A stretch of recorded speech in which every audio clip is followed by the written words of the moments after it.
In 1985, thousands of truck drivers and dock workers opened their mail and found a button. It read, "I'm an owner." They had just agreed to hand back 15% of their wages to buy the company they worked for. 85 days later, that company was sold without them, and the stock they'd paid for with their own paychecks was worth nothing. That company was Pacific Intermountain Express. 58 years earlier, in 1927, it had been nothing but two Model A Fords running freight out of California.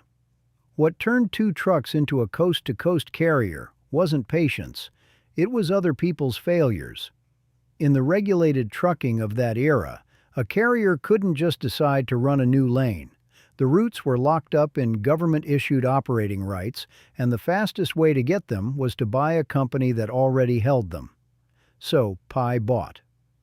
In the late 1940s, it walked into a federal courtroom in Chicago and bought the bankrupt Keishan Lines, a coast-to-coast operation, for just under $2 million. Overnight, it inherited a network of roughly 24,000 miles, reaching through 23 states and the District of Columbia. A few years later, it swallowed West Coast Fast Freight and a petroleum hauler called System Tank Lines. The pattern was simple.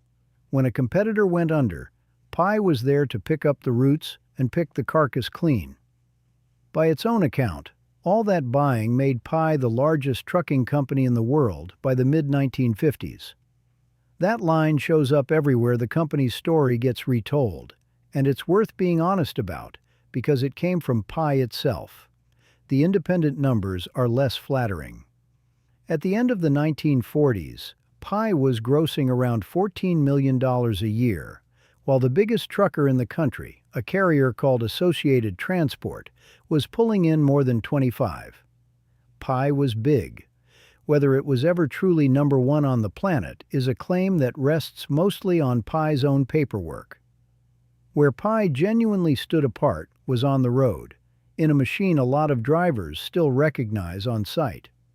Behind the cab of a Pi tractor sat a second cargo box, a stubby van body mounted ahead of the fifth wheel, with a full trailer hitched behind it. Two boxes of freight pulled by one power unit. They called it a dromedary after the hump, and everyone shortened it to drom. It looked strange to people who didn't run freight for a living. To the men who did, it made sense, because it wasn't a vanity truck. It was a way around the law.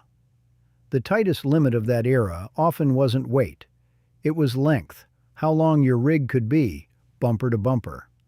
A drom box let an operator bolt another 11 feet of paying freight onto the tractor itself, using up every inch of the legal length, around 60 feet in the mid-1960s, without adding an inch to the overall rig.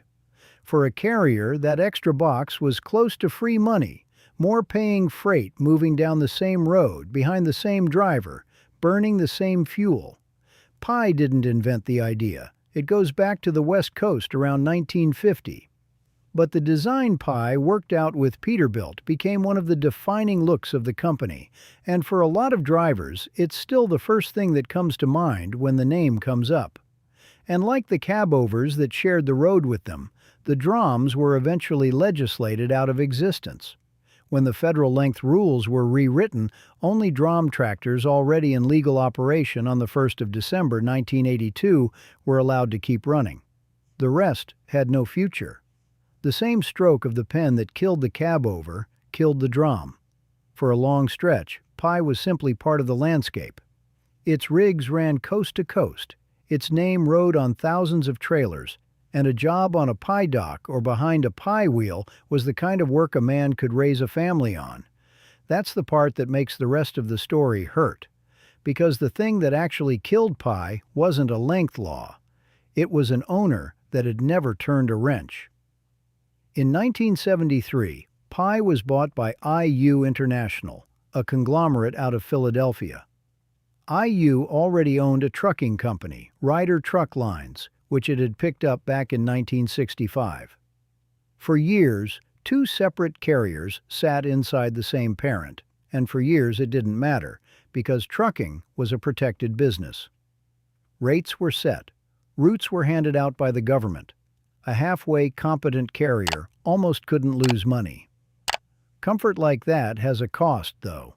It doesn't teach a company how to fight. Then Washington took the guardrails off. The Motor Carrier Act of 1980 tore up the old system almost overnight. Rates that had been fixed were suddenly open to competition, new carriers flooded in, and freight lanes that had been carefully divided up for decades turned into a price war. The old protected giants, built for a world where you almost couldn't lose, had no idea how to fight in one where you could. Pi had already slipped to sixth among the country's less-than-truckload haulers by 1979, while the old rules were still mostly in place. IU's answer, in 1983, was to bolt its two trucking companies together into one, a single carrier called Ryder Pi Nationwide, and bet that sheer size would save them. It did the opposite. Merging two big carriers meant overlapping terminals, duplicated routes, and two workforces that had never run as one, and the combined company bled. It lost $42.5 million in 1984. The next year, it lost $86.4 million. At the time, that was the largest single-year loss any trucking company in America had ever posted. That was the hole the drivers were asked to fill. Not the executives who ran the company into it, the drivers.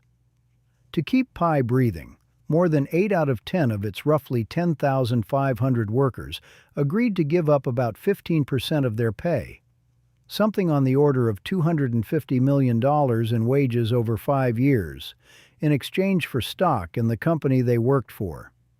These were men with decades in, men who'd built their lives around that paycheck, signing a piece of it away to save the place. That's when the buttons went out. I'm an owner. Men wore them on the docks, and they believed it. 85 days after that ownership plan took effect, IU sold the company. On the last day of 1985, it went to a Chicago investment group called Maxitron, a buyer with no experience running trucks. The wages the workers gave up never came back. The stock they got instead became worthless. The men who had just bought the company woke up on the first of the year working for someone else entirely. That should have been the bottom. It wasn't. The company changed hands again, and the last man to control it was a Miami Beach developer named Leonard Palullo. In the spring of 1990, one of Palullo's companies bought a failing carrier called Transcon Lines for $12. Not $12 million. $12. Over a single weekend, a coast-to-coast carrier simply stopped existing. 19 days after Palullo took control, Transcon was finished, its gates locked, its freight pulled over into Pi, its drivers left holding paychecks that didn't clear. A bankruptcy trustee would later allege that Transcon had been deliberately gutted, its assets stripped out and steered toward Pi, leaving nothing behind but debt. By that October, Pi itself filed for bankruptcy in Jacksonville. By December, it was being liquidated, sold off for parts, 63 years after those two Model A Fords first rolled out. What was left behind was a line of more than 7,000 unsecured creditors, people and companies owed money that would never fully come. One of them was a widow in Montana, whose husband had been killed on the job driving for the company, holding a $299 workers' comp check the bank wouldn't honor. As for Palullo, he went to prison.